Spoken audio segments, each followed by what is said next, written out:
All right, good evening, everybody. Welcome to Ivan Oberon's Money Matters. This is Thursday, May 29th. And man, we already blew through the whole month of May. I hope you guys have had a productive month so far, doing whatever it is that you're doing. That's me right there. I am Ivan Oberon, the co founder of Coast to Coast RIA. And this is going to be, I think I decided to make kind of a series because there's so much when it comes to sales and how you communicate with people and the influence that you assert over other people and other people assert over you. And what I really want to get kind of a point across to everybody tonight and going forward is that everybody is a salesperson. And over the years or decades, or who knows when this started happening, but salespeople in general have gotten kind of a bad rap, right? You say, salesperson or whatever, are you in sales? Are you doing this kind of thing?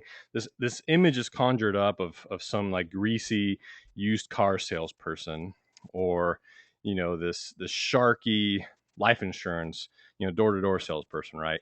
Those are kind of the images that have been given now, I think, to the whole kind of sales industry, and I want to dispel that because everybody's a salesperson and you don't even realize it.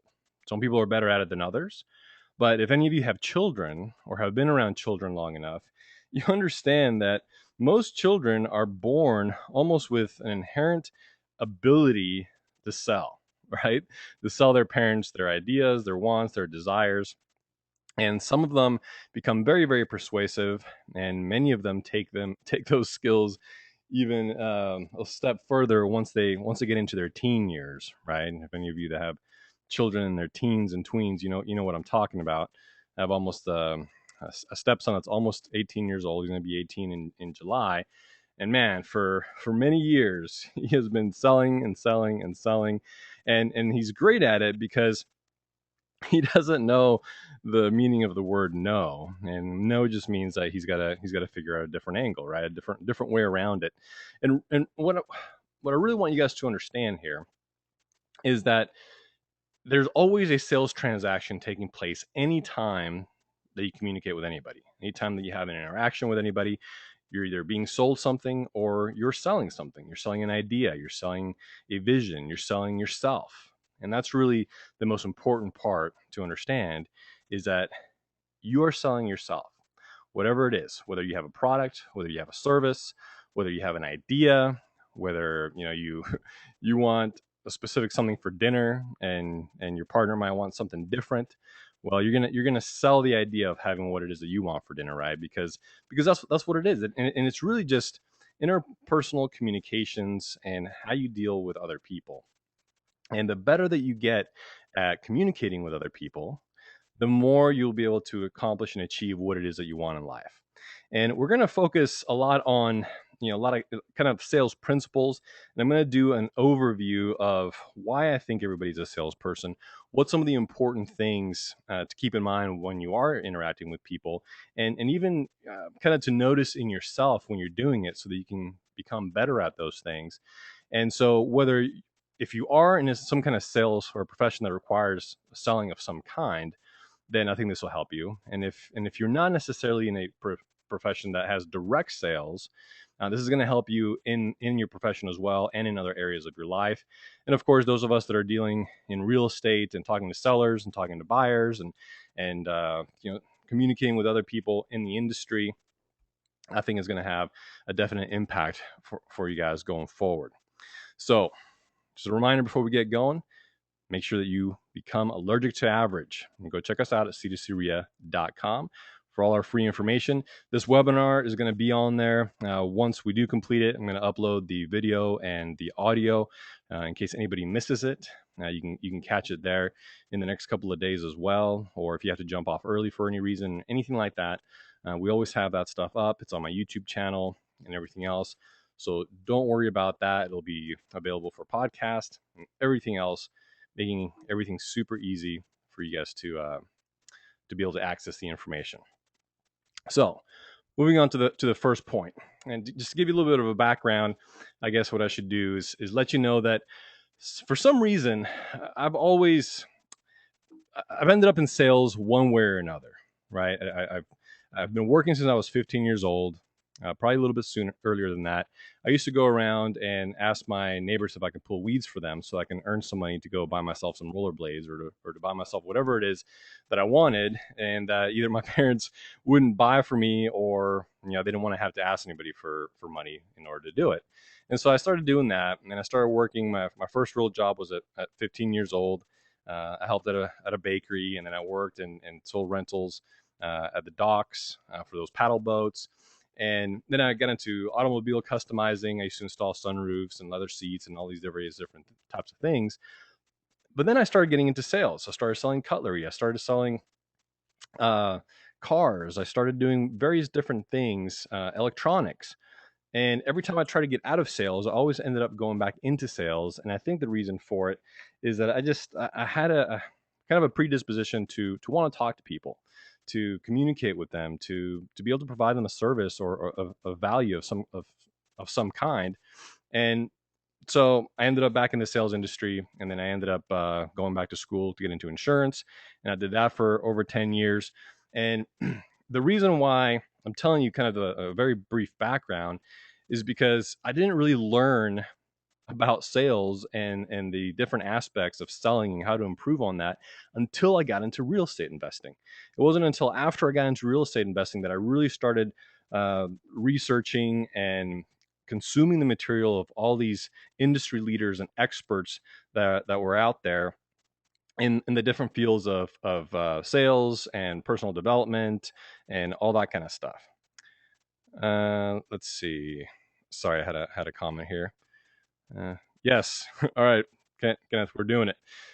So it wasn't until I started searching those guys like Grant Cardone and Brian Tracy and the guys I've spent years and years and years developing and honing their skills and their trades, and Les Brown and all these different effective speakers and Anthony Robbins, that I started to understand, man, if I had known this information, how much more effective could I have been 10 years prior in my insurance career and the sales stuff that I was into before.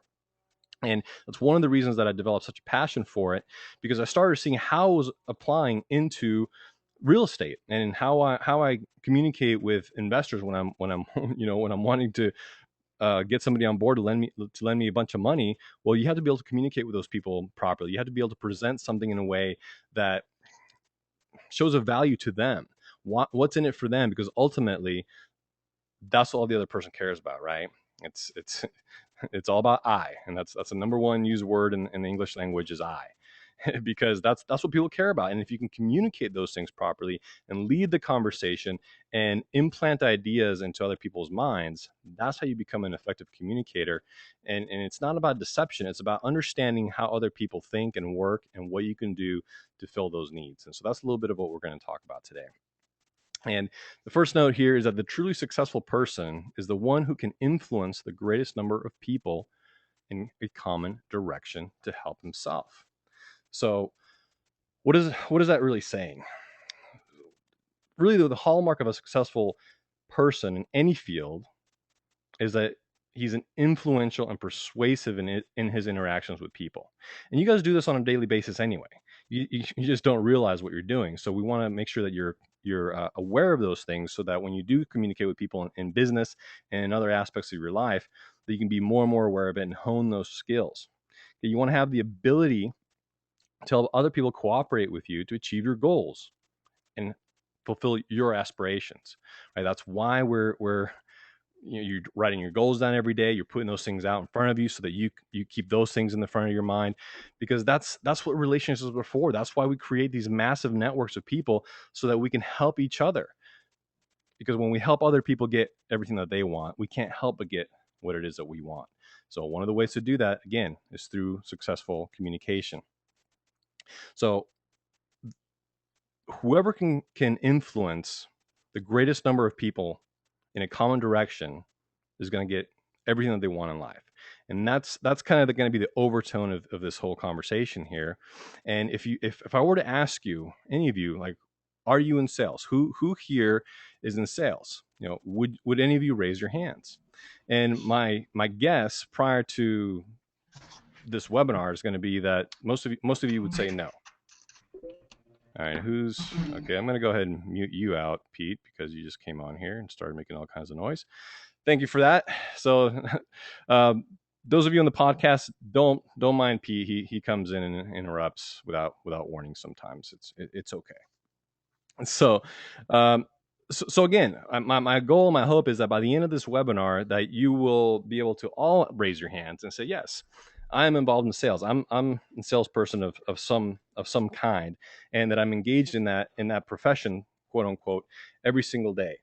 And a pivotal question regarding selling is whether or not you're any good at it, right? Some of you are better communicators than other people. Some of you communicate your ideas and your goals and aspirations better. You're more confident about it. You know exactly what it is that you want, and you have no problem telling people about that. And that's one of the things that when people ask me, how did you get started in real estate, and how is it that you talk to investors and things like that, is because I have that confidence in what it is that I'm doing and in myself and in the product or service or idea or value that I'm bringing to other people. And so that enables me to negotiate effectively, communicate effectively, to be a better persuader, and get other people to cooperate with the things that I want done. Right. And if you're poor at sales, then you're just merely the recipient of that influence. Right. When you engage in a conversation with other people, you want to get a certain point across, but the person that you're talking to, you all have somebody in your life that is like that. You always have these communications with these people, and somehow those people, you always end up bending, so to speak, to their will in a certain way, right? So that's what when you understand and realize those things, you can become better at exerting that influence. And if you do a study of like most top executives, for example, they're excellent low key salespeople. All effective parents are good salespeople. Most children are very, very good salespeople. Excellent employees, again, regardless of the industry that you're in, are very effective at getting their bosses to do things and getting their coworkers to go along with them and cooperate with them and getting the job done.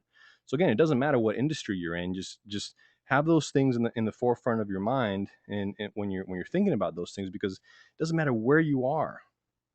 And your job is to become very, very good at selling. That's going to be part of the takeaway um, of tonight's thing here.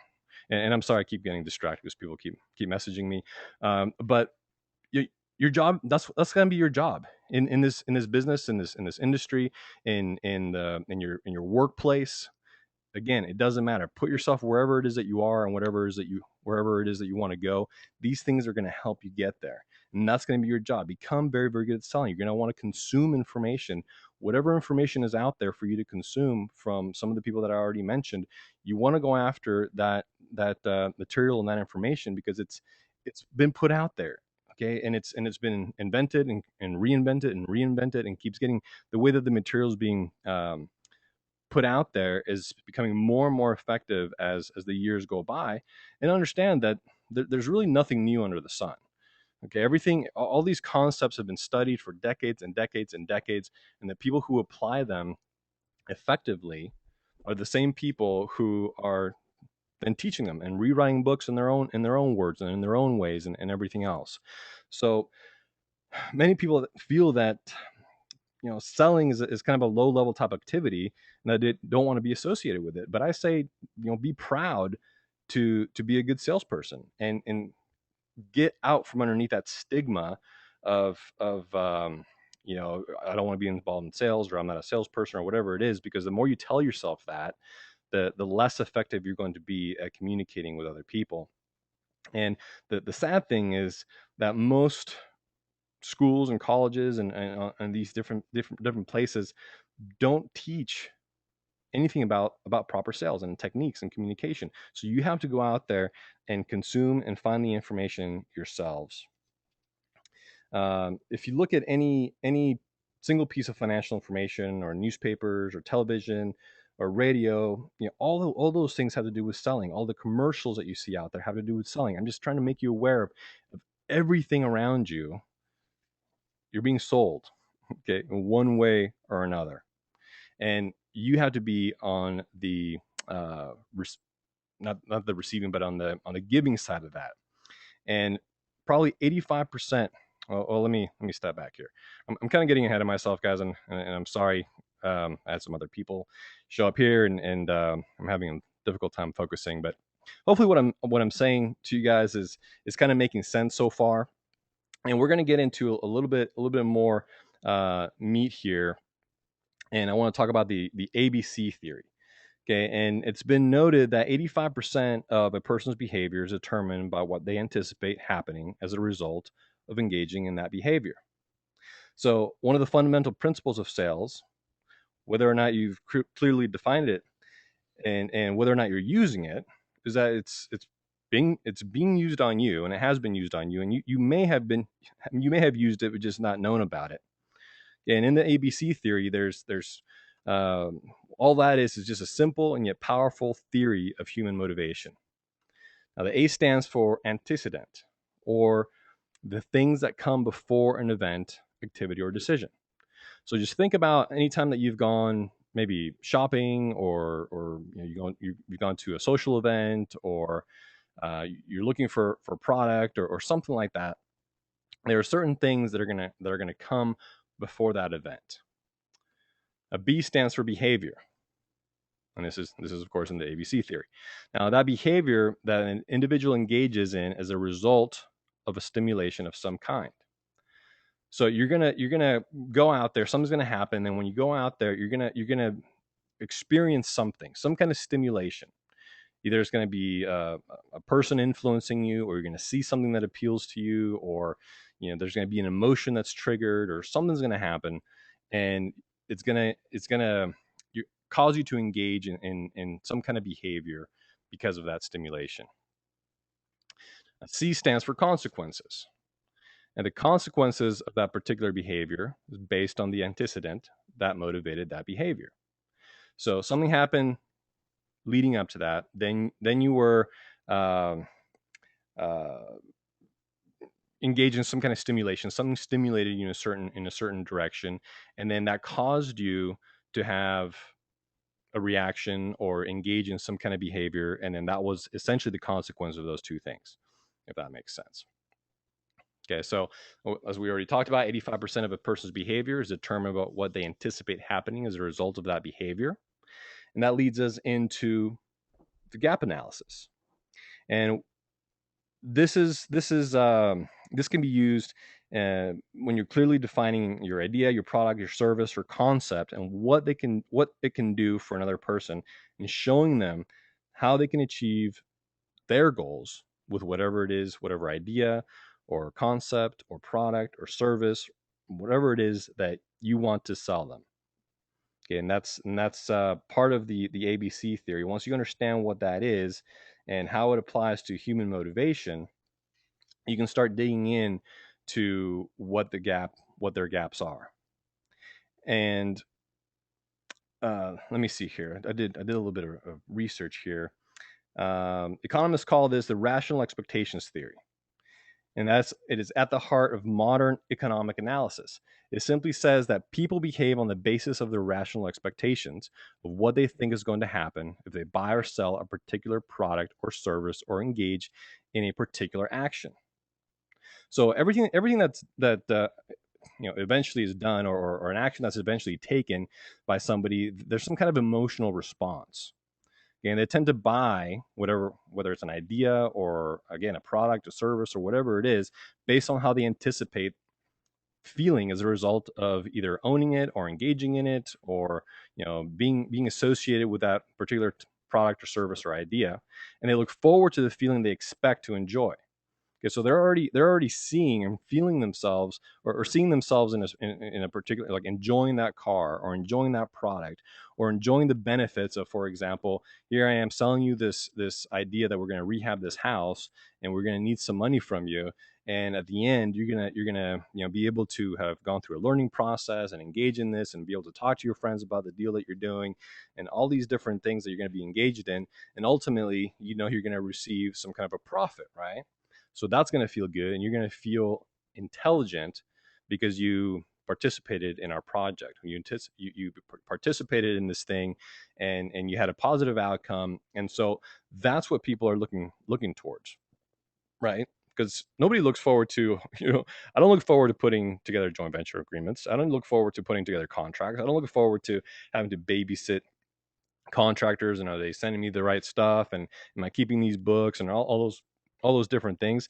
That's not what I'm going into it for. I'm already going into it with the end in mind, right? I'm thinking this is how it's going to work out. This is how I'm going to feel when we accomplish and we achieve these things, and we do these things together, and the people that I'm going to be able to influence, and the way that our lives are going to be impacted for the better.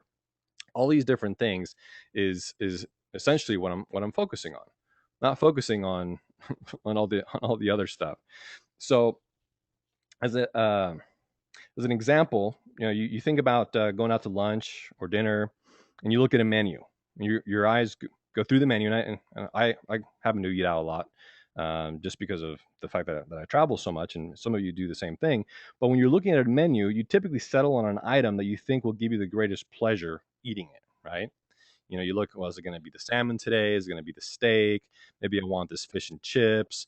And you start thinking about, well, am I going to pair this with this type of drink, or what am I going to get? And you make your decision primarily based off of what you think, how satisfied are you going to be with whatever that meal is.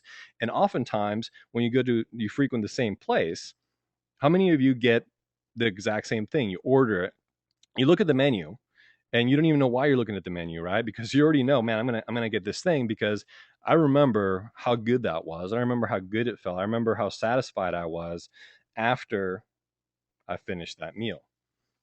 For those of you that go to Vegas or anywhere else that has buffets, do the same thing. You load up your plate based off of the item selections that you think are going to give you the most pleasure, right?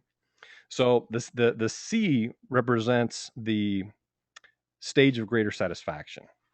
In between the A, which represents a state of felt dissatisfaction. So that's kind of part of what your goal and your role is when we're getting into this gap analysis that we'll dive into a little bit deeper here.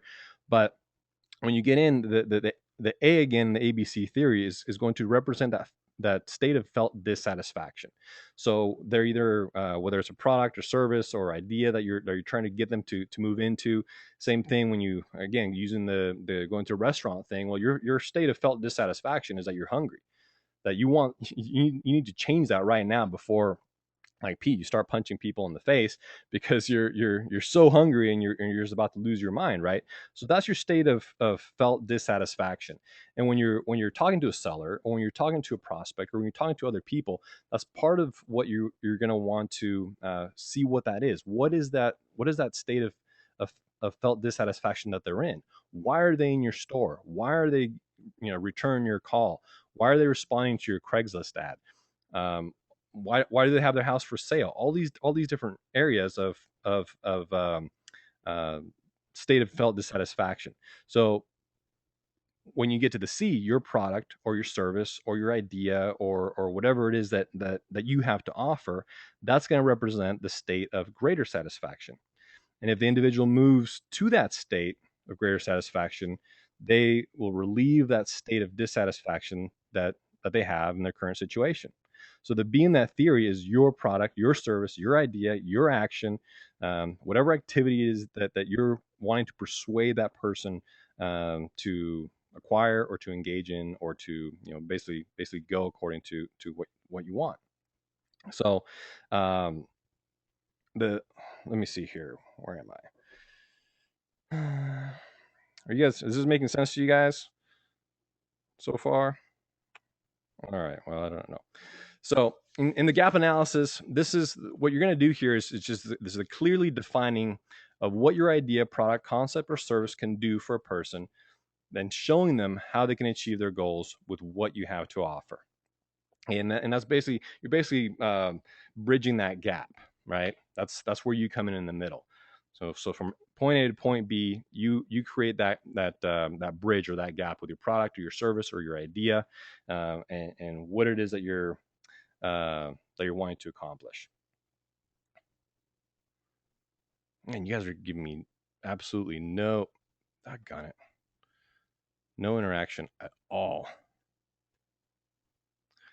Working on with my Mac. I don't know if any of you have a Mac here, but when you when you scroll with 2 fingers, it just kind of scrolls you down. So I try to go from one slide to the next, and well, it took me pretty much to the end of my presentation.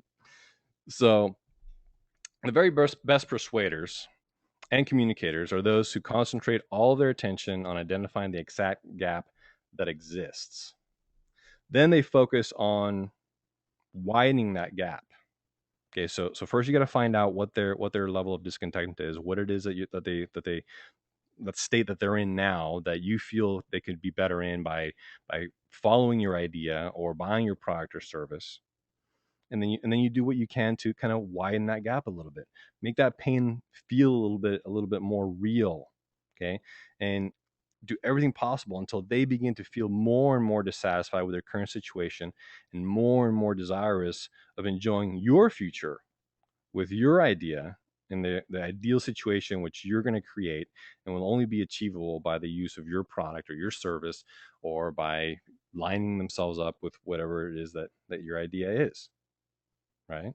So say you're, again, I'll use the example because people like stories, and I know certain things that um, well, let's see, just my own uh, car sales, for example. When people come in to buy a car, they usually have a car of some kind, and they're not quite sure what it is that they want. They often go to many different dealerships, and sometimes they have a good idea, but you have to identify with them what it is that they don't like about their current situation or their current vehicle, and have that conviction to say, okay, well, these are the things that you're going to highlight in the vehicle that you have, right? Because you find out what they don't like about theirs. Well, you do all your work to exemplify the positive qualities in the product that you have.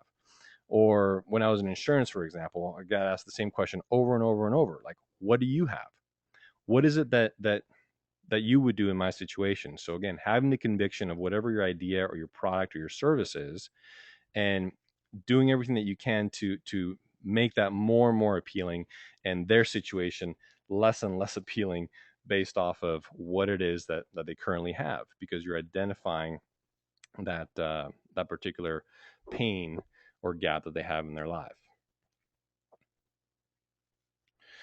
And a key point here to remember is that people buy solutions to their problems, not products or services. You're a problem finder rather than a vendor of products, services, or ideas. The more you focus on the gap that exists between a person's real versus ideal, the more successful you will be. Now, what does that mean? So a person comes in, or you're talking to them on the phone, or they show up to your place of work, or you go meet them wherever it is that they're at. And again, you identify with what their current situation is. That's their real situation. They have some sense of dissatisfaction, otherwise you wouldn't be talking to them. They have some kind of motivation, they have some kind of pain that they're very aware of, or maybe they're not quite aware of it yet, and it's your idea or your job to ferret that out and make it more and more clear. And then versus their ideal situation. Now, the ideal situation, of course, is going to be what it is that they're going to be able to accomplish or have with your idea or product or service, or what it is that you're doing. And people buy from people that they know, like, and trust. And what it is that you're selling above all else is yourself. So that's why it's so important that you get comfortable in your own skin, that you get comfortable with the ideas and topics that you're talking about. You get comfortable with your own visions and your own goals and your own dreams. Because when you do that, you'll be able to have the conviction to talk to other people about those things, to present those ideas and products and services um, in a way that you're transferring your own enthusiasm, right? Because that's what sales is. When you whittle it all the way down, it's nothing more than a transfer of enthusiasm. So if you don't know about something, let's just talk about real estate investing or talking to sellers or anything like that. If you don't know about a particular subject, then you're not going to be able to transfer that enthusiasm and get somebody on board with you, whether it's an investor or whether it's a seller that you want to get on board and sell you the house at their price and with your terms and everything else. So what I would suggest is that you spend as much time as you can improving yourself in that particular area, so that you become an expert, so you're confident in what it is that you're talking about, that you can approach people with conviction and with excitement. Have a comment here. Good. We have one have some interaction. Somebody's understanding. Uh, Believe it or not, I was just teaching my son about persuasion and communication. Well, good for you. And again, I'm sure our children can teach us a thing or two about persuasion at least, because man, are they good at it. I have a 7, a 10-year old, and like I said, almost an 18-year-old, and they are all very good persuaders. Maybe not always the best communicators, but very good persuaders at what it is that they want accomplished. And they're experts at follow up too. Let me tell you, they'll come back and nobody teaches them those things, right? And the weird thing is that we forget somewhere along the line. We forget those things. We forget about all those things that we just kind of knew instinctively, and they're beaten out of us through whatever stigmas or whatever else happens along the way, right? So yes, good for you. It's very important to teach your kids about communication and about persuasion and about how to influence other people in a positive way, right? It's always done with the other person's best interest in mind as well, because we're not out there to take advantage of anybody. We just want to make sure that we have uh, other people to know that we have the best ideas and that we have other solutions that maybe they couldn't find on their own. All right. So, um, you know, the other thing that you can do, obviously, is um, start to ask questions. Okay, you're gonna want to pinpoint dissatisfaction in other people in their current situations, and some of the best salespeople out there, um, you know, are in the habit of asking the right questions, and that's one of the ways that you control a conversation. Especially when people don't know. Well, what do I say? How do I do this? How do I do that? How do I get that person on my side? It's about building rapport. Okay, and we're going to do a follow up on other sales principles, obviously, in future webinars, like building rapport and prospecting and establishing kind of a problem radar, how to close, how to create repeat business, handling objections, those kinds of things that are all key parts of sales. We're going to go into that in future webinars, but just wanting you guys to get the understanding that once you start seeing yourself as a salesperson of sorts, you got to understand how to start building rapport and how to control conversations in a way that the other person feels as though they're in control. And one of the ways that you do that is by asking the right questions. And that's one way that you're going to be able to uncover dissatisfaction in whatever thing that they're in, whatever product or service that they're currently in or engaged in, or activity that they're engaged in, that you have a better idea for. And the bigger the problem that that person has and that you can uncover, the bigger it is, the bigger the potential sale is, or the bigger the discount that you can get on that house that you're trying to get from a motivated seller, or you know, again, apply to whatever your current situation is. And one of the most powerful questions that you can ask is, how much is this problem costing you? So whatever the problem is. So let's just say that there's a person with a house and they're holding out, and they're holding out with that. They need to get this price, and they have these different things that they want to do, and they can't sell conventionally. They've tried all these different things. And if you ask that person, well, how much is that problem costing you? Or how much is holding on to this house or not lowering the price, or whatever it is, how much is it costing you? How much has it cost you already? In opportunity costs and time lost, and maybe that person needed to move on already, or maybe they're still paying their property taxes or making their mortgage payments, or whatever it is that they're doing.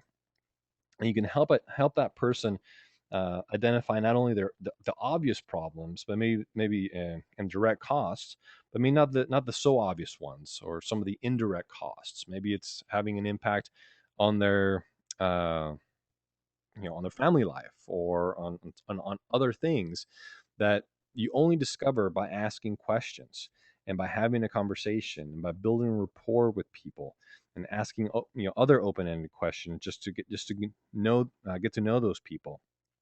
And maybe what are the implications, or what is the meaning of this problem to you? What other things does this affect you in your work or personal life? So asking these open-ended questions to really help to pinpoint this dissatisfaction, and when you do it in a way that is non-threatening and not too direct, they're going to open up to you, and these things will start to come out because there's serious emotion tied behind these problems and these things. And again, you're coming into any of these situations as a problem solver. You're coming to solve a specific problem. You're coming to create a win-win situation, and as long as people feel that you're on their side and that you are creating that situation, and it's something that is in their best interest, and certainly you're not avoiding the fact that you're going to benefit from it as well, then you can create that win-win situation. And the most astute salespeople are the ones capable of finding those small gaps and then expanding them by asking those questions into a wider gap, to help motivate people and really identify whatever that dissatisfaction in their mind is, by questioning or commenting into the different things. And then as they open up, they'll give you more and more and more um, resources, and I don't want to necessarily say ammunition, but more things to go on to package a deal together that really makes the most sense. So when you meet somebody for the first time, they might even be unaware that gap exists between where they are right now and where they want to be, right? Because the first time you make that call, or when somebody comes in, or you're in your at your job and you're trying to get a coworker, fellow employee to do something, that they may not even be aware that there's a better solution for them, and they might shoot you down at first. They might tell you that they're not interested, or that they can't afford to do something a certain way, or that I had a guy tell me that he had a guy. Well, I need $50,000 to move out of my house, and if I can't get the $50,000 to move out of my house, well, there's nothing that I can do. And that's that again, when you analyze that, or when we looked at that, is what's this guy done already? Yeah, have you asked, has he tried to sell with a realtor already? What success has he had with that? Is he still current on his payments? Because if he is current on his payments, great. How much longer is he going to be able to keep these payments up? And as the more and more that we kind of got into it, come to find out that he's got another property in Hawaii that he's like 8 months behind on payments for the first and the second, and he really needs to sell this other house because he has to get out there to take care of that. And so as you start identifying all these different things, their conditions or demands kind of start seeming like maybe they're not as relevant, and maybe they can become a little bit more flexible, right? So you start identify these things, and you did your job to uncover the dissatisfaction and get past those people's defense barriers and mechanisms, because we all put them up, because none of us want to be sold, right? None of us want to be taken, so to speak. We want to be the ones in control. We want to be the ones that dictate the terms. And so it's a matter of massaging that so that the terms are fair and agreeable to both people.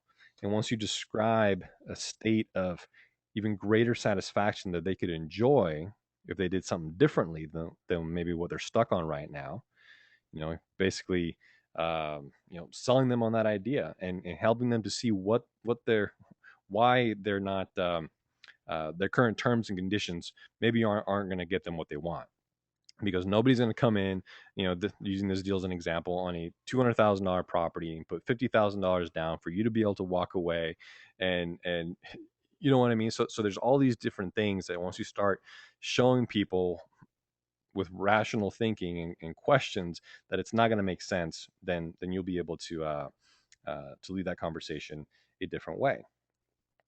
And you can start things, like questions with things like, were you aware? And that's kind of a disarming question. Were you aware? It kind of gets people in that you could accomplish this or this, or were you aware that it may be possible to do it this way, and everybody can reach a more satisfactory uh, conclusion to whatever this deal is that we're talking about. And any good gap analysis is going to be based off of asking good questions, questions that are focused on problems that the prospect might have, and that hold their attention. Because the only way to be able to ask those questions that might hold their attention, right, is if you focused on kind of establishing that rapport with that particular seller or prospect, or again, put yourself in whatever situation that you're in. Um, and that's why there's a direct correlation between good questioning techniques and the success of you selling that um, idea or product or service or concept, or whatever it is that it is that you're trying to get across. And the better questions that you ask, aimed at finding those problems and uncovering those dissatisfactions, the more interest the people that you're dealing with will have, and the more success that you'll have. And if you're talking specifically about sales, and talking to sellers, talking to buyers, dealing with real estate agents, dealing with other people, you can come up with a list of specific questions that might come up, that you may need to ask people, and practice those questions. Okay, that's what some of some of the most successful salespeople do. They write down their questions, and then they practice their questions so that they become more and more fluid, and they can jump in between, kind of pick from their memory. Okay, well, these are the types of questions that are pretty effective, that engage people in the most conversation, et cetera, et cetera.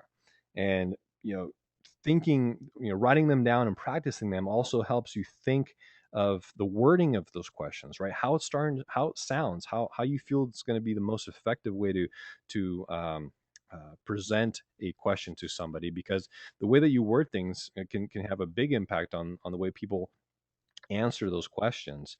And then you often rewrite them if you find that you're finding more success or less success with other people. And people that are poor in sales, so to speak, they just go and make stuff up as they go along. Maybe they've never practiced it. Maybe they're putting themselves in a new situation, and they don't know what to do, and they haven't taken any time to really uh, prepare. And that's what is. I don't know if Brian Tracy said this at first, but the 6 P's: proper prior practice prevents poor performance, or no, proper prior planning prevents poor performance. So that's all you're doing. You figure out, see what industry that you're in, see what types of situations you might come across, see what strategy you're getting into, and who you're going to need to be talking to, and what questions are going to come up. Talk to other people that have been doing it for a while, and see what questions and concepts that they've come up with. And I had put together this whole basically questions and objections. Um, I don't want to say workbook, but just a sheet based off of like 23 or 20 or 24 of the most common objections that I had gotten when I was doing stuff with owner financing. And I had to put all that stuff together to help other people to be able to understand them myself and practice them myself. And the only reason that I knew all those things is because I engaged in so many conversations with so many people, and figured out what the most common objections were, so that I can come up with the most effective answers, write them down, practice them, and be able to share them with other people. All right. Now, some effective gap analysis questions that I want to share with you. One is going to be, if you guys have never heard of it, it's called the magic wand technique. Now, the magic wand technique, which I can just see Sean and Pete and some of you guys just running around frolicking with a wand, and Pete specifically dressed in like a tutu or something, with a magic wand, going around pretending like he can just do whatever he wants with that magic wand. But the magic wand technique is actually pretty cool, because it allows you to paint things, and this isn't just you can use this in your goal setting, in your when you're creating your, say your 12-month, 5-year, 10-year visions, and all these different things. You can use the magic wand technique, and ask other people, if this particular situation were absolutely perfect in every respect, what would it look like? right? Just like if you could wave your magic wand and create the perfect situation and whatever that specific thing that you're engaged in, whether you're selling a product or a service, an idea, whether you're painting your perfect vision in 5 years. So if everything was perfect for you in 5 years, your income, your family life, your social life, your leisure life, your business life, your career, all these different things, right? If everything was perfect in every way, what would it look like? And when you ask that question, just like when you ask most questions, right, then you remain completely silent. And when that person or prospect or person you're engaged in begins to describe how his situation would look like if it were perfect, he's describing all those gaps that exist between what he's currently doing and where he could be in the future. And if you have some kind of product or service or idea or something like that that can bridge that gap, then you'll create that opportunity to be able to make that sale or get them to buy into that idea or whatever it is, because you ask the right question, right? You ask the proper open-ended question, and they start telling you, well, I would need this and I would want that and I would want these other things. And that's usually a pinpoint of things that they don't have right now and that they want. And might be a reason why they're talking to you, or might be in your place of work, or may have called you off your bandit sign, or whatever it is. And yes, the question was, can I share that worksheet that I was talking about? And I certainly can. At the end of the presentation, I'm going to give you guys all my email and contact information and different things. And then just go ahead and email me or shoot me a comment with your email, and I'd be happy to share that with you. All right. Another wonderful set of questions begins with the words, "What if? What if? What if we could do this, or what if we did it this way, or what if we did it a different way that than what you're currently experiencing right now, and that you currently are doing?" And again, what if we could achieve this particular result for you? What effect would that have on your current situation? And then once again, remain silent and let them describe what that looks like. And good questions that point to an ideal and desirable possible future grab that person's attention. Okay, it allows them to start visualizing and imagining an idea in their future, whatever that ideal situation is going to be in their future.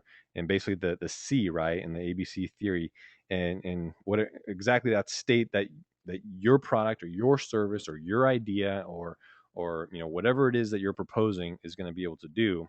And when you can start getting them to visualize those things, you're getting closer and closer to being able to close that prospect. That's one reason that when you go to places where they actually sell things, like when you go to a car dealership, they always make you drive it, right? When you go to a neighborhood, for example, where they with new builds, they have a model house, so you can walk through it and imagine yourself in that place. When you go to another whatever other retail places, they put things in your hands so that you can start visualizing yourself and imagining yourself owning that thing and enjoying that thing. And that's another thing that you're doing with your goals. And when you write them down and when you visualize them every single day, when you talk about them and you think about them and you share them with other people, that's exactly what you're doing. You're visualizing yourself, imagining yourself in that ideal future, so that you're putting more and more energy into it, so that you make it a reality. And that's why when you want a certain vehicle and you start putting thoughts into it, you start seeing all of them on the road, right? All of a sudden, you didn't see any of them, but now you start seeing all those different all those cars on the road. Now, when you're talking to people, you want to make sure that you remain that you're problem focused and solution oriented, right? So that's what we've been talking about, is identifying what those people's problems are, what their gaps are. And the best salespeople think about the wording of their questions. And again, we already kind of mentioned this, got ahead of myself. And they write them down and they practice them regularly. And the reason that people do that again is because you want to be prepared. You want to know what's around the corner and be able to talk to people with confidence. Then you're going to work to identify other people's needs. And again, it doesn't matter what it is that you're that you're talking about. I mean, I've had my 7-year-old tell me how, by allowing her to do a certain thing, it's going to be so much better for me. It's going to be it's going to be great for me. Like imposing that I have this certain need to help fulfill this desire that she has.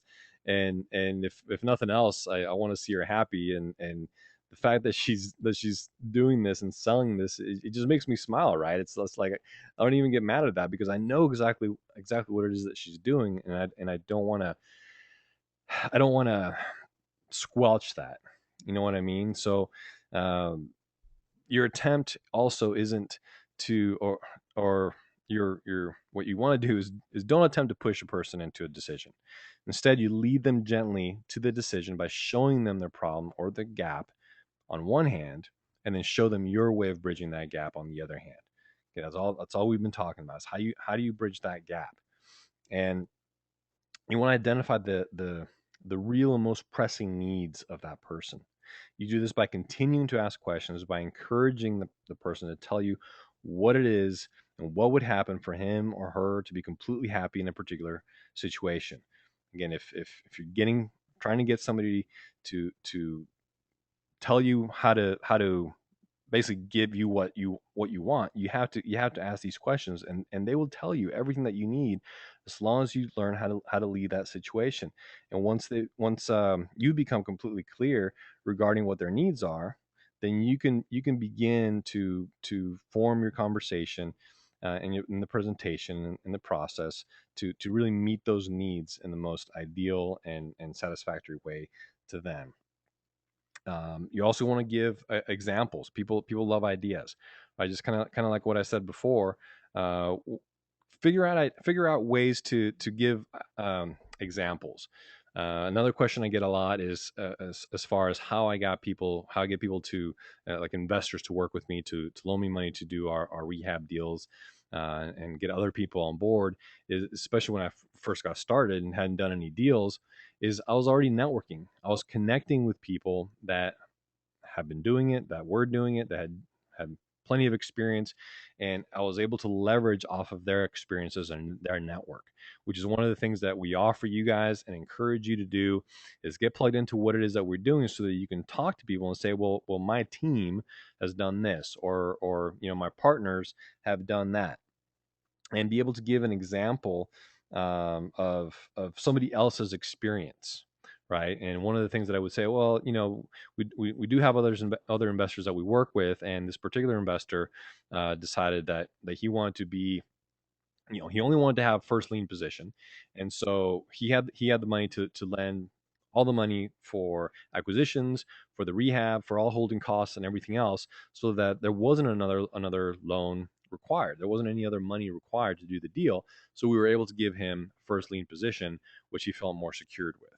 And so there's an example that this is a story of what somebody else did. You told a story of an experience. It gives credibility, and now you're also giving somebody, well, if he did that, well, that's what I want to do, right? Because other people want to do what they perceive other smart choices were or are by other people, right? And if for whatever reason they don't have all the money, or if you knew that they didn't have all the money, then you can still paint the picture of why they want to be your gap funder and what it is that they're going to get by way of doing that, and how a second lien position, considering the fact that they're only bringing 20% of the funds required, it's a good position for them to have, et cetera, et cetera. And so you're able to make those recommendations.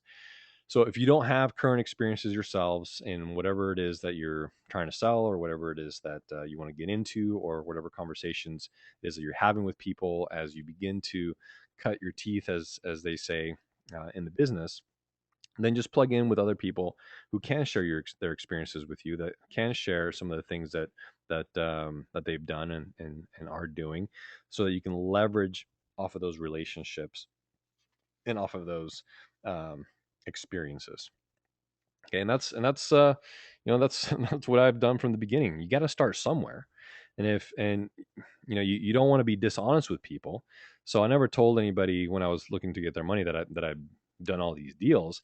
I just spoke confidently. I was able to answer questions because I focused on the education and understanding what it is that I was presenting to other people, what it is that I was talking about. So I at least understood it, even though I had never gone through the process myself in the beginning. I was still able to talk about it, answer those questions, and then leverage off of certain experiences of other people that I did know, that I was connected to, that were helping me, that were teaching me, and that were offering to help me along, and that of course gave me credibility, which is why we encourage you guys to plug into us, and all of our coast to coast RIA chapters, locally and virtually, then of course online, so that you can use us as leverage, so to speak, and leverage off of those experiences and connections that we have. Now, here's the good news.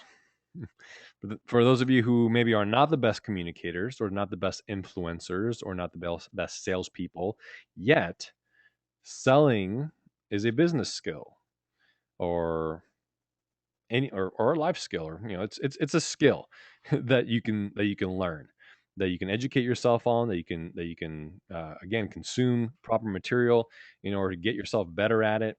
You can go out and talk to more people. You can go to networking events. You can get audio programs, get proper books. You can do all these different things to learn the skill of selling, just like any other business skill can be learned. Okay, not everybody can be an entrepreneur. Not everybody will fit that mold. Okay, but anybody can learn any business skill because they are all learnable. And if thousands and millions of other people have learned certain things before you and are doing it, and are earning double, triple, quadruple what you're earning presently, then that means that you can do it too. You can learn those skills, you can apply those skills, you can increase your income, you know full, hundredfold, year after year after year, because other people have done it. And once you understand that other people have done it, and that means that it's possible for you to do it, as long as you learn the right skills, and you ask yourself, what one skill, if I developed it and perfected it right now, would make the biggest impact in my life or my career, or would help me double my income in the next 12 months by doing that? So just like selling, anything else that you need to learn in this business is learnable. You just have to make the sacrifice and make the commitment to go out there and spend either the money and the time and the commitment, and not watching TV and waking up earlier, staying up later, not listening to music in the car, listening to audio programs, which is one thing I'm going to be doing, because I have a long drive tomorrow. All those different things, and having you know, proper planning, pre-preparation for those things. So I have my iPod all ready to go. Recently, I had about 16 CDs that I got on this audio program, and I ripped them all to my iTunes, put them on my iPad or iPod, and so that when I do go in my car, or when I do go, even when I work out, I put that stuff on in the background, and I turn it on loud so I can listen to it. Sometimes I make notes. Sometimes I just play it over again, because you're still kind of absorbing that stuff subconsciously, and things will come. And I love doing it when I work out too, because your blood's flowing, and you get more creative when that happens too, and you'll start picking up on things when you listen to those programs. So it is a learned skill, and the more effective that you become at selling and communicating with other people, the more successful you will be in every other part of your life as well. I promise you, because it'll transfer. This is one thing: the ability to sell and to communicate and present ideas, and sell yourself uh, to other people is probably one of the things that will help you the most in any area of your life, whether you go and get involved in direct sales or not. I promise you, it's worth your time. All right, so that was my introductory presentation of why I think that everybody is a salesperson, and why I think that they should develop those skills and how it'll help you. For more information on Coast to Coast RIA, you can check us out on our website at c2cria.com. You can go to my YouTube channel at youtube.com/Ivan Oberon to catch any of the videos that I do, along with all the webinars are also broadcast on YouTube and uploaded to our website. If we're not connected on Facebook yet, please go and friend request me at facebook.com/Ivan Oberon and email me at ivan@c2cria.com. And I certainly want to encourage you, if you're not part of our Thinking to Succeed project yet, go to thinkingtosucceed.com. That's thinking the number two succeed.com and get signed up. Check out what that's all about. We started it as our daily goals program, which many of you might have seen put out there on Facebook, where people are writing just basically 5 goals for different aspects in their life, for community, for business, for personal, and just putting it out there so that they're they can be held accountable. They can keep seeing what it is that that's in front of them that they need to be working towards. And also one of the really cool things that ends up happening is you never know how you'll be able to accomplish those things in your life. And oftentimes the way that you can accomplish things in your life and the way that prayers get answered and things aligned and all these different things is through other people. And when other people see what it is that you need or what your goals are, they may be motivated or may have the resources or may have the right people to connect you in order to help you do that. So that's part of what the whole process was.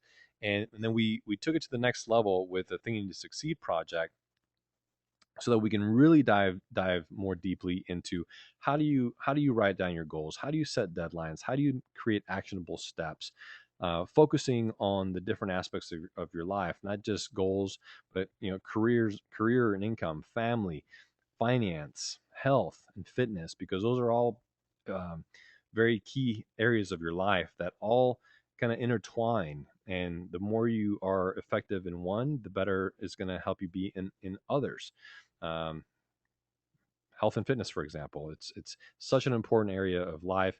One of the things that the experts focus on as the 4 key aspects of your life, because when you're healthy and when you're fit and when you have energy and you have clarity of mind and longevity and all these different things, it helps you be more effective in every other aspect of your life, and it helps you be happier and all these different things. So we wanted to take that to the next level and also create an opportunity for you to be able to help other people and also create an income for yourself out of that project. So check it out, thinkingtosucceed.com. And if you have any questions, you can email us, or you can get a hold of Pete directly if you're connected with him online as well, or anybody in the Thinking to Succeed project. And I definitely think it'll impact your life for the better. So I'd like to kind of open this up to maybe some comments or some questions or anything like that at this time. So you can either type your question in or raise your hand, and I'll unmute you, and we can have a dialogue.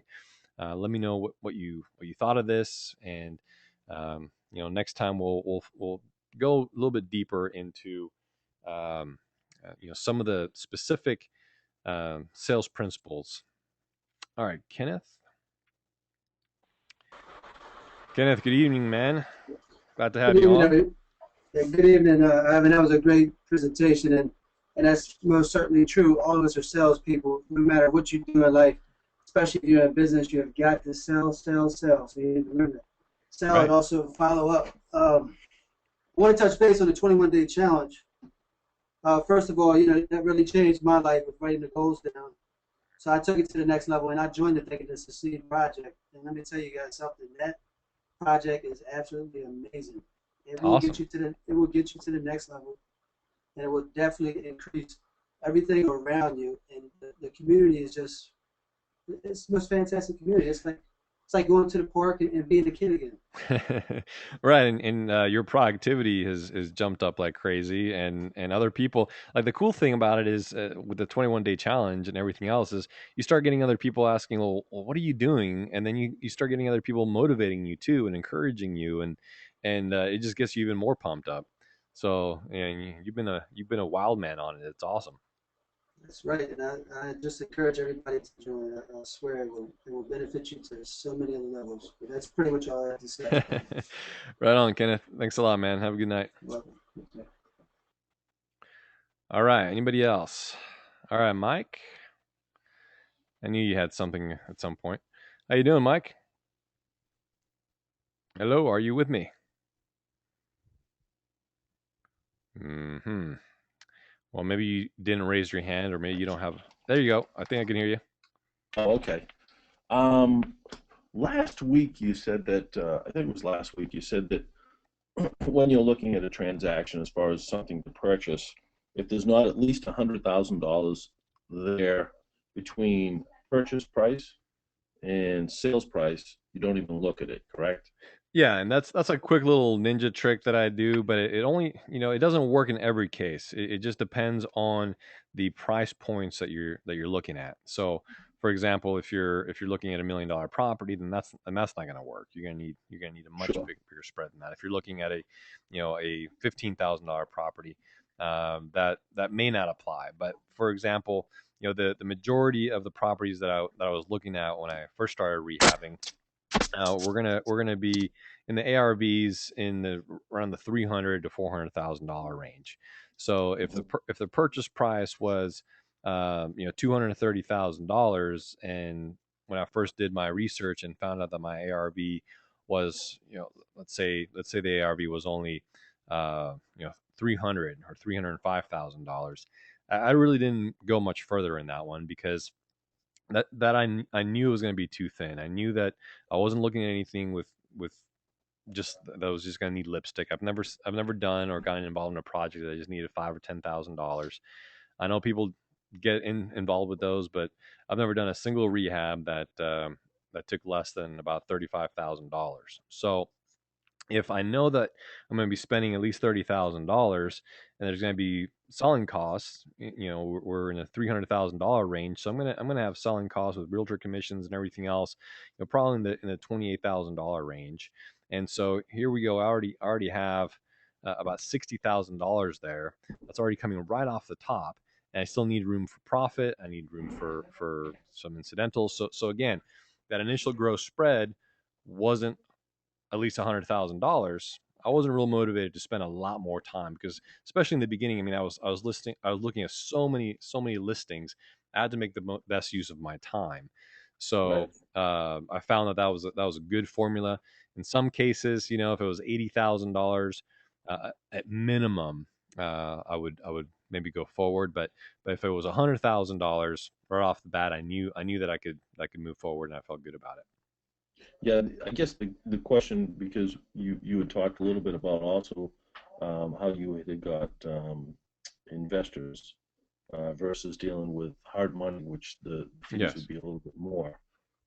Is that still, that 100,000 was inclusive of paying the hard money or the investor back? Sure, sure. And what I again, since I never factored deals with hard money, so I knew that the arrangement that I had with my private money lenders, when they fund 100% of everything, has always been an equity share. So, you know, I see. I knew I'm going to end up with a certain amount of profit at the end. So Hmm. whatever that profit is, I didn't necessarily factor it into my costs because I didn't have carrying costs with my investors. They were just getting an equity share. So as long as the return at the end was satisfactory, then we moved forward, and that $100,000 spread, basically worked for all of that. I see. Okay, fantastic. Does that make sense?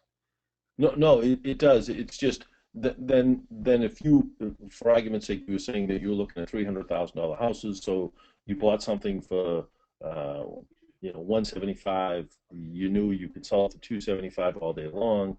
The rehab on it was 40. Mm-hmm. Your closing costs and real estate fees and so forth were maybe another 20. So there was 50 grand, and then it was a split between your that was the profit of the property.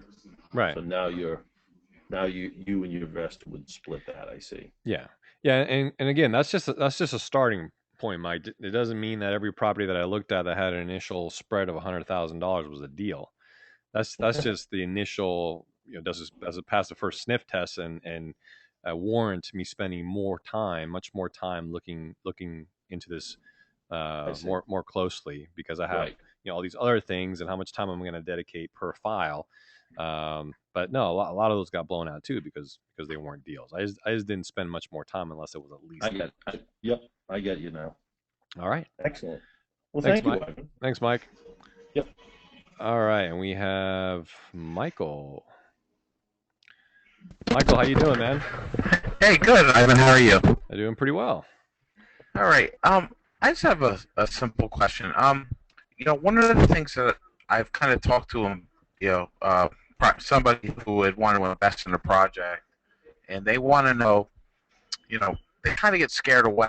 You say how much you want to put up, Mm-hmm. and they kind of sometimes get scared away, saying, "Well, listen, you will fund the deal, I will run it, and you kind of make your profit." Like, how would you sell that to them to make them feel more comfortable with, trying to put up money, and how much really should you ask them to put up to make them feel comfortable? Like, maybe you can find a gallery, or how do you make them feel comfortable in that deal? How do you make a potential investor feel comfortable in a deal? Yeah, like, more or less is like, I had this situation where, I basically found a house. I was looking to fund it, and then, he's like, you know, he wanted to invest and do this. And I said, well, you Uh-huh. can put this up, and we split the profit. Sure. And he just got nervous. Okay. So how would you approach that kind of situation? Well, I approach every situation in pretty much the same way. Hey Al, And hang on a how are you? second. I'm doing good, brother. How are you? Hold on. Who's okay? I know who the culprit is there. There we go. Don't worry. We went ahead and muted Scott out. um, so I approach the same way in every situation, Michael. When I talk to an investor, for example, there was a new investor that I met with uh, about 2 weeks ago. Somebody that I'm trying to bring on brand new. And when we had the first phone conversation, I just build the rapport. Okay, that's the first thing you got to do. You got to tell them about yourself. You got to tell them about what you do, what you're doing, who you're involved with, what types of projects that you're involved in, what for example, I talk about how I started rehabbing properties and where we went to, and how we have gotten those things accomplished. That we're looking at real estate notes, and just having a conversation, and then start asking them how they got into real estate, or how they're looking to get involved. And these people that I was talking to have had their money tied up in different retirement accounts, and they've been wanting to get into investing their money into real estate. They don't necessarily want to be a real estate investor, quote unquote, but they want to lend money on it. And they want to invest their money in those things. And quite frankly, those are the people that I like the best in most cases, because I don't have to have a co-pilot, so to speak. I don't have to have somebody who's learning along the way, or that wants to maybe have a say so in some of the decisions and stuff like that, where you would get that in some cases where you have somebody who's also a real estate investor, like we call ourselves, but has money that they want to lend as well, and maybe they don't have access to projects, and so they want to get involved and put their money to work, but they also want to be involved in the project. So it depends on who you're talking to, but the key is always to establish the rapport and establish some credibility as far as what it is that you're doing. I give some examples again of things that we've done, and this is the way that we've done it in the past, and get them kind of on your wavelength of thinking. This is the way I run my deals. And when a deal comes together, just kind of lay it out for them. When a deal comes across my desk, we'll do the due diligence, we'll analyze it, and let them know that you would present all that information to them, so that they can also do their own due diligence and research and feel comfortable with it. help them to understand that they're going to have an equitable interest in the property, typically by a first trust deed that's filed concurrent with the closing of the property, and that they're going to receive routine updates on what's going to happen. They're going to get the itemized bid. You basically just take them through the process little by little, so that they start getting their comfort level already there, and they know when a deal does come up what that's going to look like. And then you're telling them because you're putting we basically are looking for money partners, and maybe that's how you present it. That's how I always talk to people. How can I get involved? Well, we're always looking for money partners, and people are already understanding that that's what you're looking for. And if they got the money and they want to partner in a deal, they're going to be money partners, and their benefit to that is that they're going to get 50% of the profits. So like you said, we're going to split the profits with you. And if that's what they want to do, then they shouldn't feel any more uncomfortable than in any other situation, whether they're putting up 100% of the funds, or they're putting up 90% or 80% of the funds. They're still taking that risk, and they're getting 50% of the profits for taking that risk. If they don't want to put 100% of the money down, then they're not going to get 50% of those profits. So I've done deals with up to 3 investors, and the money still got 50% of the profits. Okay, just because there's 3 of them doesn't mean that I only took a quarter of the profits or less. There's 3 of them, so the money took 50%, and based on their contributions. So say they one person puts up 80% or 70%, another person puts up 20, another person puts up 10%. Well, the profits are going to be divided equally. So the person that put up the 10% is going to get 10% of that 50%, or of the investor's share. The person that puts up 20% is going to get 20% of the investor's share. The person that puts up the 70% gets 70% of that investor's 50% of the profits. So again, you present it to them in a way that's logical, and say, okay, no problem. If you don't want to put all the money together, then we'll have to bring somebody else in, and depending on who puts in more money, that person's going to get the first lien position, and this is going to be the way that the profits are split. And I don't know your particular situation exactly, so I'm not sure, what made him kind of gun shy. Did the deal not, was he not comfortable with the deal after he looked at it, or what was the situation? It was more or less the amount of money that he would wanted to put up. I think he kind of wanted to, kind of put money in for myself, which I really didn't have. So I Sure. told him I could get a gap lender. Right. I could do that as well. And I just think he got nervous. Mm. And see, one of the things I wanted to ask you is what kind of number, should I start with? Say, hey, go with like the old 65% rule, and maybe that way you could put the 65. But in a way, you just kind of explained it well for me. If I bring other investors, how to split it up and how to put it. I mean, Yeah, if that's absolutely what question. their condition is, but you got to be the one that sets the terms, man. You're the one that's sourcing the deals. You're the one that's doing all the work. You're the one that's bringing them the opportunity. So you got to set the terms, and if they're not comfortable with it, just because they're putting out money and you're not putting up any money, like that's ridiculous. So what if you're not putting up any money? You're bringing all the teams, the expertise. You're bringing the deal. You're bringing everything else to the table, and they're basically just gonna benefit from partnering with you. And of course, you're benefiting by partnering with them, because otherwise, without their money, you can't get the deal done. And so you just say, this is what I'm looking for. I need, I'm looking for money partners. I don't use my own money in deals. And you don't have to, you can present that confidently. You don't have to tell them that you don't have the money. And because even if you did have the money, it's possible that you wouldn't want to use your own money in deals anyway. You can use your money in other ways by still leveraging other people's money. So if he doesn't have all the money required to do the deal, then that's another story altogether. So if it's going to take you $200,000 and all he's got's 100, then obviously he can't put any more than 100 in, and you're going to need to find a second investor to do it anyway. Or you find a hard money lender and then use him as the gap, and now he's going to have to take the second lien. But I always go for Okay. 100. Thanks so much, Ivan. I I appreciate it. always I always go for 100% funding, Michael, always, because it's just easier. And again, if the person says, well, I don't have that much money, then okay, and that's not a problem. But when I present it, I'm looking for money partners, and this is what we can offer, and these are the types of deals that we do. And do you still have that deal, or what happened to the deal? No, that one it went bye bye Mm, because he wasn't really going to put up anything at that point, and it was more of a time restraint. So we pretty okay, much lost it by the time we made it up. So, got it. And what about but it was good experience though. do, do you know how much money the guy had? No, but he has it all. He used to own like three businesses that he sold at high profit. I mean, he's got money.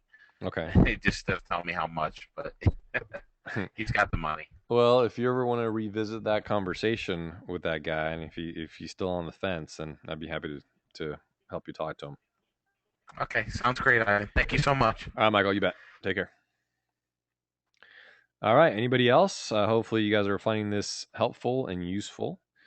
Let's see. I do have a question here. Do you guys work with lease purchase strategies? If so, would you partner up with someone on a deal like this? Well, that depends. I used to focus on that for a while. I have the knowledge and background in it. Like I said, I put together objections forms and various different things. I'm not pursuing that strategy actively anymore. And with Dodd Frank, it may not have that big of an effect, but I just backed off of it and started focusing on other things. But I don't know. I don't know exactly how we could. The way we had it set up before, as far as partnering up, is I had people sending me leads. I would call on the leads, close the leads, start getting the properties marketed, and things of that nature.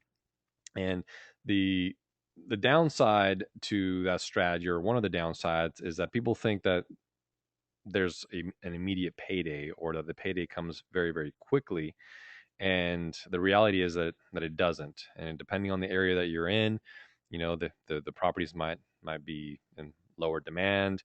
More and more sellers are kind of getting skeptical to some of those strategies. So they're still very viable. There are still people making money at it. I'm just not focusing on my energies on it right now. But I can talk to you about it if you'd like. Okay. Anybody else? I got to Mike. I got to Kenneth. I got to Michael. And there are your questions, Cynthia and Shakita, before. Mike Jensen. Okay. No, Mike, did you put your hand back up? Let me see. I just unmuted you, Mike. I saw your hand come back up. Yes, I did. All right. it, Michael brought up some good questions there. I think my question is, when you're presenting, you have a deal and you have the numbers and you have the comps, and you're presenting it to the investor, and you're saying, hey, based on the comps, based on what I see, the repair, the profit here is $50,000 based on X, Y, and Z. The turnaround on this project is going to be anywhere between, 90 and 105 days, and we were going to split the profit. What are the concerns from the investor that they normally kick back to you? They say, hey, well, I'm concerned about this or that, or how secure is my money, or what are the questions, or what are the one or two things that they come back to you with, that they're concerned about, that maybe they've thrown curves at you and you're like, huh, okay. Or are they all basically the same concerns? Well, they're very similar, if not the same. The primary concern, of course, is if they're going to get their money back, and Right. that's number one. Number two is, will they be able to make money? Which is important. Obviously, that's the only reason they're taking the risk. But first and foremost, they want to make sure that they're at least going to get their capital contribution back. And so the way that you address that, of course, is through proper due diligence. and you show them what you've done. You show them what the subject property is, what it looks like, what the plan is for it. If you already have an itemized bid, you can provide that. If not, you can at least let them know what the rehab figures are and what the plan is for the rehab. You can give them your comparables, tell them why you chose them, the distance, what they look like, how quickly they sold. And I basically put that all together in a basic spreadsheet and presentation so that they can see everything right Mhm. there next to itself. You let them know that they are going to be receiving or that their investment is going to be secured by equitable real estate. So if they're lending you all the money, then they're going to get that first lien position. And what you don't ever want to say is that it's safe or that it's guaranteed or that nothing can go wrong or any of those things, because that'll come back and bite you and throw you into a Right. lawsuit real quickly. And people do say that, oh, it's the safest thing, and it's totally safe because it's guaranteed by equitable interest and blah blah blah.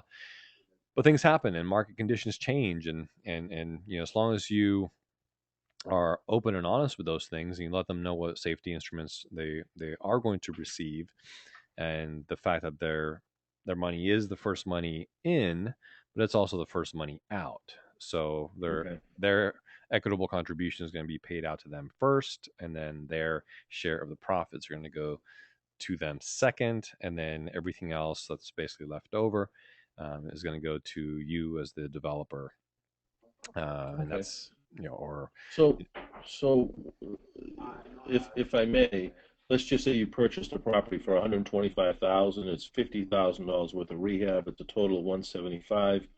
Your holding cost and blah blah blah. You're at a buck 92. Call it 200.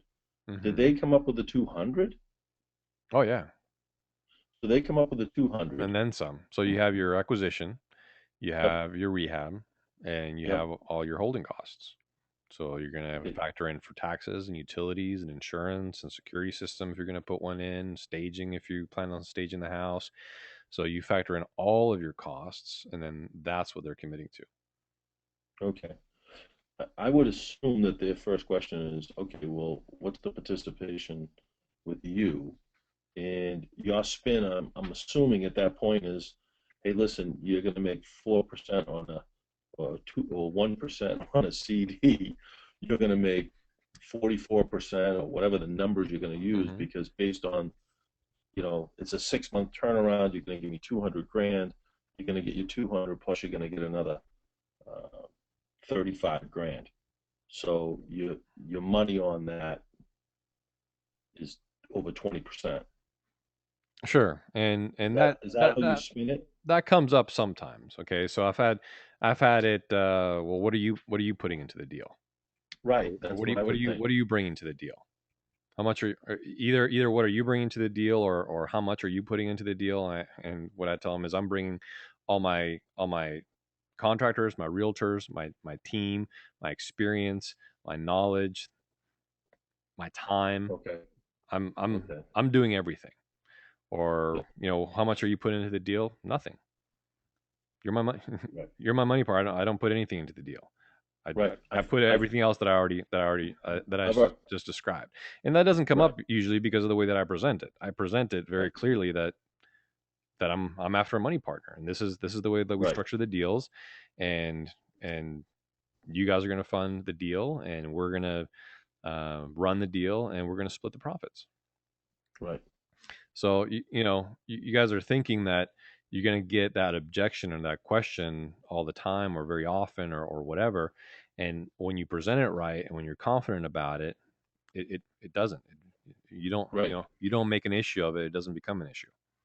Well, it seems as though um, uh, because I've had the same question that Michael has had, which was, how much are you putting involved? Hmm. What's your contribution? And similar Now, were with those people quote unquote students as well or investors as no, well? no, no, no, no. This person was had some funds. Oh, Um, okay. And because sometimes you might get that question by other people that have gone through a training of some kind or a program, and who get this mentality ingrained in them that you need a certain, a funder plus a gap funder, and everybody has to have skin in the game, and all Right, these right. things. And that's just not the case. And The it's true. proverbial. That's the way people do it. A lot of people Right, do it that way, and then they succumb to those things. But it's not the way that I've ever done it. And my skin in the game is my experience, my teams, my time, my energy, everything else. well, also, I think the most important thing is, hey, my due diligence has got me to the point where I can bring this opportunity to you. So, you are either interested in the opportunity, or I will go to the next person. Sure. So I think having the clout of having more than one person you can talk to, and not being, uh, you know, Yeah, of arrogant or course. anything. You Arrogant, you but can't ever you be want you can't ever be desperate. Okay, because again, no, you don't want to be it's a desperate, and you want to go. it's a sales This transaction. Once again, exactly, exactly. you're If this selling. works out great for you, And you want them to fantastic. buy. And Yeah, again, if they want somebody to put skin in the game, no problem. I'll go talk to this other investor, and he can act as my skin in the game. right, I'm not going to put my own money into the deal because I don't have to. right, I'm doing everything else. right. And I think with what people are making on their money, when you can show them a way to make 20% on their money in a short period of time, that's not such a bad thing. No, no, and it doesn't have to be 20%. I mean, the one that we're working on right now, I think the total is like 37. What is it? No, it was like about 32% um, net. And so when you split that with the investor, that means that they're getting, roughly 16% over the course of 4 to 6 months. And again, if you aggregate that to an annual, now they're getting their 30 something percent Well, yeah, annualized. So they may not get that on one, at the one deal, but if they do it 2 or 3 times, they're getting a much higher return. yeah.